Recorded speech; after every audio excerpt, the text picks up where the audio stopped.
హర్ష గారికి నేను మైక్ ఇద్దామని ఫిక్స్ అయ్యాను.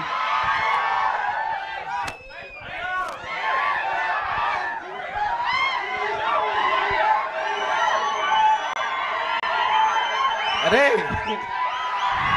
వెళ్ళిపోనా?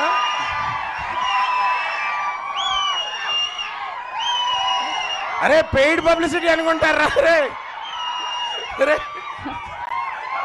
ఓకే, థ్యాంక్ యూ, థ్యాంక్స్ రా. రే ఇంకా ఎక్కువ అరిస్తే మాత్రం ఖచ్చితంగా అనుకుంటారు. అరే మనం ఇగో ఇంతే, అదే ఇంతే ఇగో. ఫస్ట్గా ముందుగా ఇక్కడికి వచ్చిన మీడియా వాళ్ళందరికీ చాలా థ్యాంక్ యూ. ఎందుకంటే మేమేం మ్యాడ్నెస్ క్రియేట్ చేసినా అది జనాల వరకు తీసుకెళ్లే ఫస్ట్ మీడియం మీరే.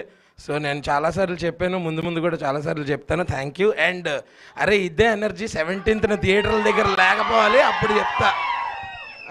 అంటే కాదు, ఇదేంటి మ్యాజికల్ లవ్ స్టోరీ అనుకున్నారా? చాలా రాడికల్ లవ్ స్టోరీ. అర్థం కావట్లా మీకు? ఏం ట్రైలర్కి ఎలాగ అయిపోతున్నారు? సినిమాలో ఇంకా చాలా ఉన్నాయి.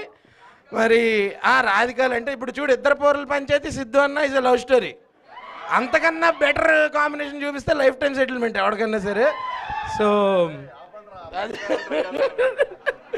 ఇంకా చాలా మాట్లాడుకుందాం, మనకి ఇంకా చాలా ఈవెంట్స్ ఉన్నాయి, అక్కడ మాట్లాడుకుందాం. బట్ ఫర్ నౌ మీకు ట్రైలర్ నచ్చిందా? ఖచ్చితంగా October 17th నేను అటెండెన్స్ వేస్తాను థియేటర్ బయట నుంచి. ఇక్కడికి వచ్చిన వాళ్ళు ఒక్కళ్ళైనా మిస్ అయితే అప్పుడు చెప్తాను. Okay, thank you. స్పీచ్తో పాటు ఒక వార్నింగ్ కూడా ఇచ్చారు ఆయన. సార్ థ్యాంక్ యూ హర్ష గారు, థ్యాంక్ యూ సో మచ్. మేము ఏదో మూమెంట్ని మిస్ అయ్యాము ఇక్కడ, హర్ష గారు కవర్ చేశారు. ఏదో